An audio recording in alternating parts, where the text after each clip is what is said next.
Je m'appelle Souleymane Sissoko, j'ai 29 ans, je suis boxeur professionnel, j'ai été médaillé olympique aux Jeux Olympiques de 2016 à Rio et j'étais le capitaine de cette équipe de France. Là, le parcours de vie, donc je suis né au Sénégal, je suis arrivé en France à l'âge de 4 ans. Derrière, j'ai eu un cursus classique, collège, lycée. Et puis arrivé au lycée, j'ai eu le dilemme entre rester focus sur mes études ou me concentrer sur ma carrière d'athlète de haut niveau. Donc j'ai intégré l'INSEP parce que l'emploi du temps dans un lycée normal, c'était très compliqué. J'ai intégré l'INSEP où j'ai passé mon bac ES. Derrière, j'ai continué mon cursus scolaire pour faire un DUT technique de commercialisation, une licence gestion management du sport et je suis en train de finir un master 2 en droit du sport. C'est vrai que concilier sport et études, c'est pas forcément évident lorsqu'on est jeune, mais ce qui est bien à l'INSEP, c'est qu'on a un emploi du temps adapté. Lorsqu'on allait à l'étranger, on nous ramenait un prof qui venait avec nous, donc on était vraiment très bien suivis. Et ce qui est bien, c'est qu'en cours, on est maximum 12, 15 élèves, donc c'est génial.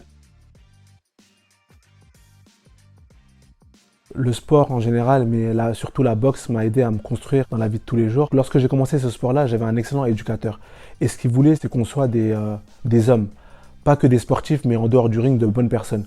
Et puis ce sport-là, il véhicule énormément de valeurs, notamment le respect de soi, le respect de l'arbitre, de notre adversaire, de toutes les personnes qui sont autour de nous. Et ça te permet aussi de prendre confiance en soi, ça te permet le dépassement de soi, ça permet énormément de choses. Et ce sport, il m'a énormément apporté. Et au-delà de ça, lorsqu'on est sportif de haut niveau, on voyage beaucoup. Et qui dit voyage dit rencontre avec d'autres cultures, d'autres milieux de vie, d'autres façons de penser. Ça permet d'ouvrir énormément. C'est très complet le sport, c'est très complet, c'est une thérapie je dirais. Dans mon quartier, dans le 19e arrondissement, on a créé une association parce qu'on a vu pas mal de jeunes dévier, partir vers l'argent facile, etc. Et ce qu'on a voulu, c'est voilà, être ambassadeur de bonnes causes, leur dire que voilà, le sport, c'est bien, mais restez aussi concentré dans vos études parce que ça peut être super important pour votre vie future. Et puis, certes, vos sacrifices ne payent pas maintenant, mais peut-être que d'ici quelques mois, quelques années, ça va payer. Il faut être conscient de ça. Et puis derrière, il y a énormément de jeunes qui on a pu récupérer et qui aujourd'hui sont professionnels.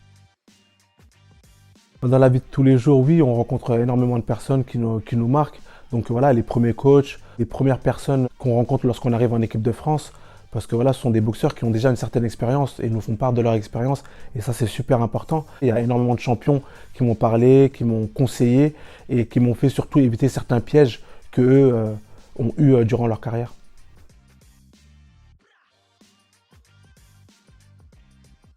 Le sport, c'est un plaisir avant tout.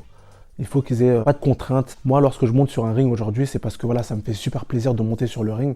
Voilà, je m'entraîne très dur et puis derrière, le ring, c'est la récompense. Les jeunes aujourd'hui, c'est ce qu'on doit leur montrer, c'est les valeurs du sport. Leur montrer que voilà, on est là pour s'amuser, pour se faire plaisir, le fair play, être humble. Leur véhiculer toutes ces valeurs-là. Et je pense que derrière, bah, ça va aller tout seul. Ça peut aussi créer des vocations par la suite.